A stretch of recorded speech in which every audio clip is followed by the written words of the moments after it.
बिस्मिल्लाहिर्रहमानिर्रहीम। अस्सलाम वालेकुम माय यूट्यूब फैमिली, कैसे हैं आप सब लोग। I hope you all are fine and good. अल्हम्दुलिल्लाह मैं भी बिल्कुल ठीक ठाक हूँ।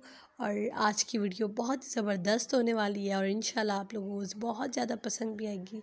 आज की वीडियो जो है वो अमेजिंग हैंड एम्ब्रॉयडरी है। बेबी गर्ल्स के बहुत ही प्यारे प्यारे हाथ के काम के डिज़ाइंस हैं, बहुत ही ब्यूटीफुल डिज़ाइंस है। बस मेरी आपसे एक ही रिक्वेस्ट है कि आप बिल्कुल भी इसके वीडियो मत कीजिएगा, वीडियो एंड तक देखिएगा कि बेबी गर्ल्स के बहुत ही खूबसूरत नेक डिज़ाइंस पर एम्ब्रॉयडरी है और बहुत ही प्यारे प्यारे and different and unique design से हैं मेरा शीशे के काम की एम्ब्रॉयडरी के। तो watch my video till the end और इंशाल्लाह आप लोगों को बहुत पसंद भी आएगी।